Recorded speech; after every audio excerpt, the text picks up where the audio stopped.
Assalamualaikum warahmatullahi wabarakatuh. Hello, welcome to my channel. Merdeka belajar, tergerak, bergerak, menggerakkan. Hai, saya Rahma dari SMA N1 Bonjol, Kabupaten Pasaman, peserta pendidikan guru penggerak Angkatan 8. Pada video kali ini, saya akan menjelaskan tentang pembelajaran berdiferensiasi koneksi antar materi 2.1. Pembelajaran adalah untuk memenuhi kebutuhan belajar. Murid memiliki keragaman karena 1. Kurang mampu dari segi ekonomi, yang kedua kesulitan bahasa, yang ketiga karena bosan sudah memahami keterampilan, yang ketiga kesenjangan keterampilan dengan murid lain, masalah emosional, minat yang besar dan kesulitan lainnya. Layanan kebutuhan murid. Guru perlu melayani kebutuhan murid dengan keragaman yang sudah disebutkan sebelumnya. Caranya dengan bersikap adil, memasang mindset bahwa semua murid bisa sukses dan berhasil. Selain itu, murid punya pola belajar yang unik. Jika kebutuhan itu tidak dapat direspon dengan tindakan yang tepat, maka akan terjadi learning gap atau kesenjangan belajar, yaitu tidak tercapainya potensi oleh murid dengan maksimal. Pembelajaran berdiferensiasi adalah suatu usaha guru menyesuaikan proses pembelajaran di kelas untuk memenuhi kebutuhan belajar individu murid. Salah satunya adalah dengan asas dasar yang pertama, murid memiliki tujuan pembelajaran yang jelas. Yang kedua, bagaimana guru menanggapi merespon kebutuhan belajar murid. Yang ketiga, menciptakan lingkungan belajar yang untuk belajar. Yang keempat, manajemen kelas yang efektif. Dan yang terakhir, penilaian berkelanjutan dengan informasi hasil penilaian formatif. Kebutuhan belajar murid dibedakan menjadi 3. Yang pertama, kesiapan belajar atau readiness, yaitu kapasitas murid untuk mempelajari materi, konsep, atau keterampilan baru.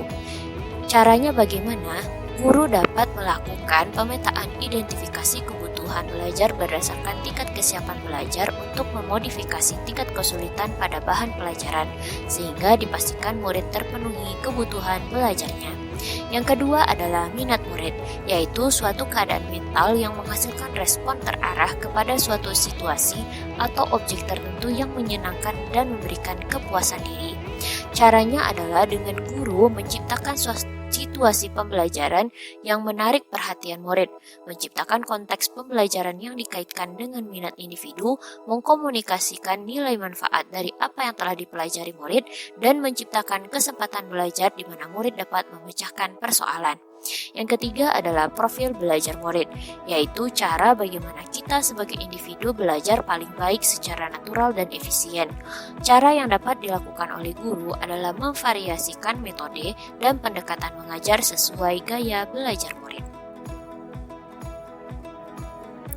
Hal yang perlu diperhatikan dalam pembelajaran. Yang pertama adalah tujuan pembelajaran yang jelas, sebagaimana yang telah dijelaskan sebelumnya. Yang kedua, asesmen, pre-assessment sebelum pembelajaran, formatif yaitu saat pembelajaran, dan yang terakhir adalah sumatif yaitu di akhir proses pembelajaran. Strategi pembelajaran berdiferensiasi ini ada 3. Yang pertama, diferensiasi konten, yaitu materi yang akan diajarkan dibedakan antar siswanya. Kemudian, diferensiasi proses, yaitu proses pembelajaran yang bervariasi metodenya. Kemudian, diferensiasi produk, yaitu unjuk kerja murid yang bebas berekspresi. Apa hubungan antara modul ini dengan filosofi Ki Hajar Dewantara modul 1.1? Setiap murid itu beragam kodratnya, maka tugas dari seorang gurulah untuk menyediakan lingkungan belajar yang memungkinkan anak dapat tumbuh dan berkembang secara maksimal sesuai kodratnya.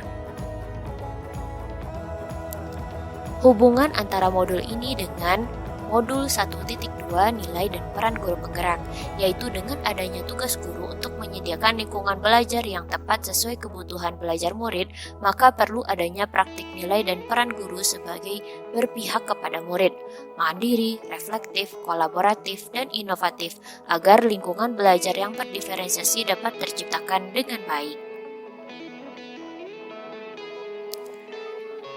Selanjutnya yaitu visi guru penggerak. Pembelajaran berdiferensiasi dapat dijadikan suatu langkah dalam mewujudkan prakarsa perubahan sesuai dengan visi guru penggerak, yaitu metode ini menunjang proses pembelajaran yang berpihak pada kebutuhan murid sehingga mereka bisa belajar dengan aman dan nyaman. Yang terakhir adalah hubungannya dengan budaya positif modul 1.4. Pembelajaran berdiferensiasi tidak akan tercipta begitu saja jika kondisi murid belum sepenuhnya kondusif dalam melaksanakan pembelajaran. Tentunya harus ada motivasi intrinsik dahulu dari murid untuk mau melaksanakan proses pembelajaran yang sudah dirancang oleh guru sesuai kebutuhan mereka. Jadi harus siap secara fisik, mental, dan hati murid serta guru sebelum memulai pembelajaran. Demikianlah video yang dapat saya sampaikan dan saya jelaskan pada kesempatan kali ini. Semoga bermanfaat dan bisa menginspirasi. Salam guru hebat. Makan selasih bersama Bunda. Sekian, terima kasih. Sampai jumpa. Assalamualaikum warahmatullahi wabarakatuh.